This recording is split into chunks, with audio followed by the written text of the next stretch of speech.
नमस्कार, मैं जेपी सिंह अपने वार्तालाप यूट्यूब चैनल में आपका स्वागत करता हूं। हम लोग चर्चाएं कर रहे हैं बिगड़ते संबंध टूटते रिश्ते। माने रिश्ते में क्या समस्याएं हैं, क्यों रिश्ते टूट रहे हैं, संबंध खराब हो रहे हैं। तो इसी कड़ी में आज हमारे बीच उपस्थित हैं प्रमोद कुमार, जो कुछ प्रश्नों के साथ यहाँ हैं और कुछ इनके मन में सवाल हैं, कुछ जिज्ञासा भी है। तो जितना हो सकेगा मैं उस पर प्रकाश डालने का प्रयास करूंगा, कुछ शेयर करने का प्रयास करूंगा। तो प्रमोद जी, आपके मन में जो भी कुछ है इस विषय वस्तु के ऊपर में जो आप जानना चाहते हैं, हम लोग के चर्चा में भाग लेना चाहते हैं, तो आप कृपया पूछें। सबसे पहले तो आपको और आपके दर्शकों को मैं नमस्कार करता हूं। और जैसा कि मैंने देखा है YouTube पे आपकी 5 सीरीज़ जो है 5 भाग आपने अपलोड कर चुके हैं और मैंने बहुत ही अच्छे से चीज़ों को बहुत गहराइयों से समझा है। और मैं चाहता हूं कि जैसे आज की जो यंग जनरेशन है उनके बीच रिश्ते ज़्यादा दिन तक नहीं चलते हैं और बहुत ही जल्दी बिगड़ जाते हैं। किन किन बातों को लेके बहुत सारी बातें हो सकती हैं। तो मैं आपसे चाहता हूं सर कि इन बातों को थोड़ा और गंभीरता से समझाइए और इन पर प्रकाश डालिए, क्योंकि इनको बहुत अच्छे और गहराइयों से हम और समझ सकें। क्योंकि ये यंग जनरेशन की बहुत सारी ऐसी समस्या है जो अमूमन देखने को हमें मिलती है। तो मैं ये चाहता हूँ कि आप थोड़ा इस पर गहराइयों से प्रकाश डालिए। ओके, तो मैं इस विषय को हर दृष्टिकोण से एड्रेस करने का प्रयास किया हूँ और कर भी रहा हूँ। तो आपका प्रश्न है कि यंग लोगों के बीच में रिश्ते बिगड़ रहे हैं, तो ये जाहिर सी बात है, ऐसा हो भी रहा है और ये प्रचलन बढ़ रहा है। तो ऐसा क्यों हो रहा है? कोई भी चीज़, रिश्ते जो है किस नींव पर खड़े हैं, और नींव के मजबूती के ऊपर भी ही इमारत की बुलंदी, इमारत की मजबूती निर्भर करती है। तो यंग लोगों के बीच में जो रिश्ता बनता है, जो यंग लोग आपस में रिलेशनशिप बनाए रहे हैं, और यंग कपुल्स भी हैं, मैरिड भी हैं, अनमैरिड भी हैं, तो इनका आधारभूत तत्व क्या है? तो इनका प्रमुखता जो आजकल के समय का आधारभूत तत्व मेरे समझ से जो आता है, 3 ही स्तंभ हैं। एक है लव, दूसरा है लस्ट और तीसरा है सेक्स। ये 3 चीज़ों पर, 3 बेस पर, आधार पर इनके रिलेशनशिप बनते हैं। तो जो ये 3 आधार हैं, इनमें कंडीशंस होता है, एक कंडीशनल रिलेशनशिप है।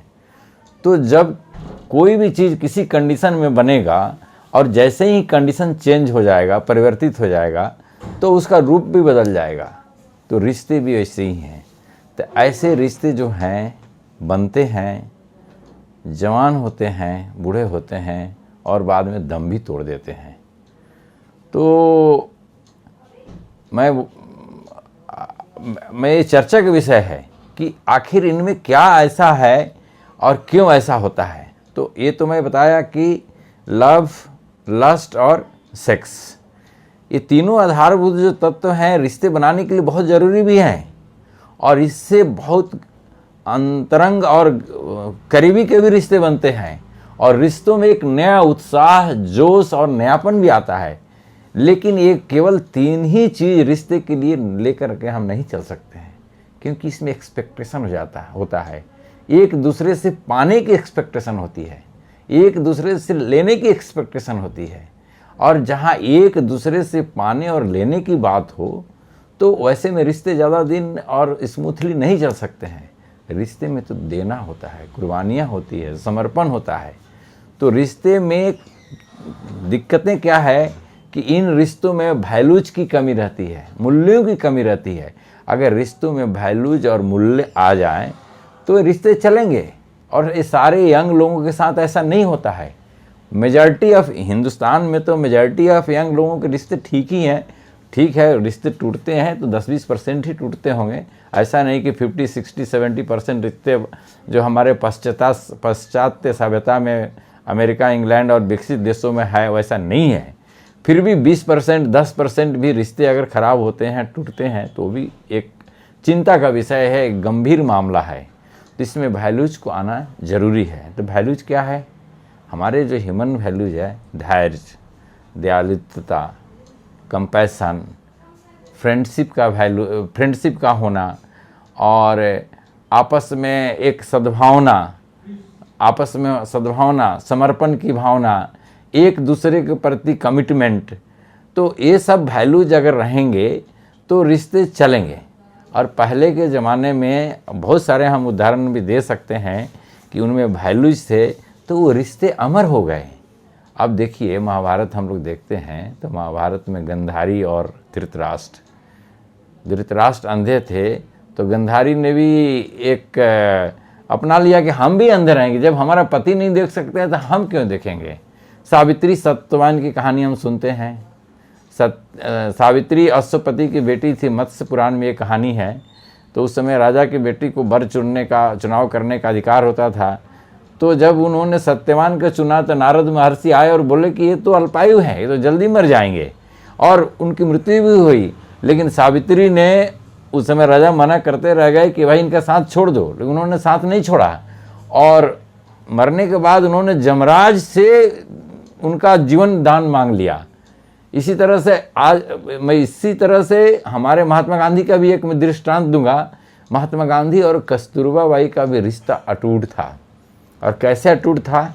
महात्मा गांधी आश्रमों में रहते थे, गांधी फैमिली वहाँ चलती थी, उनके साथ में 100, 50, 200 लोग एक साथ रहते थे, खाना बनता था, सब लोग रहते थे। तो एक बार कस्तूरबा बाई को बीमारी हुआ और गांधी जी आयुर्वेदिक और नेचुरोपैथी को फॉलो करते थे और उनमें उनका विश्वास था और स्वस्थ भी रहते थे, और आश्रमवासी भी उसी लाइन में चल करके स्वस्थ रहते थे।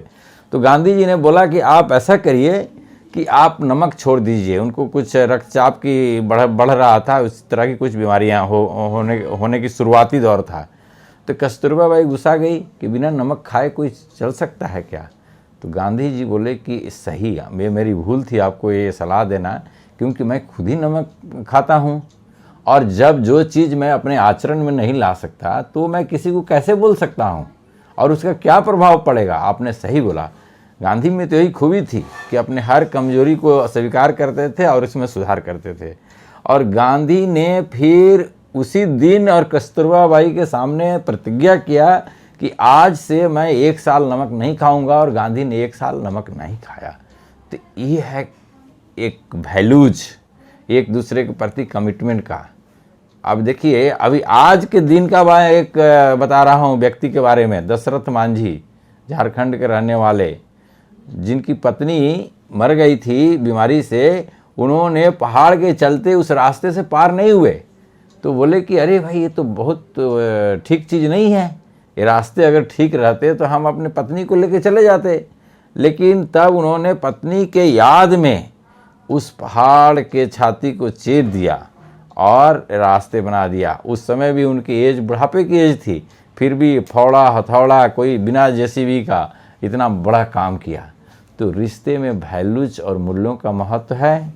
अगर हमारे यंग जनरेशन के लोग, जो लोग भटक रहे हैं और केवल आकर्षण के नियम को फॉलो कर रहे हैं, कुछ लस्ट और लव को डिफाइन केवल फिजिकल स्तर पर कर रहे हैं, केवल मन के और माइंड के स्तर पर कर रहे हैं और उसको दिल तक नहीं उतार रहे हैं, तो ये रिश्ते तो गड़बड़ होंगे ही होंगे।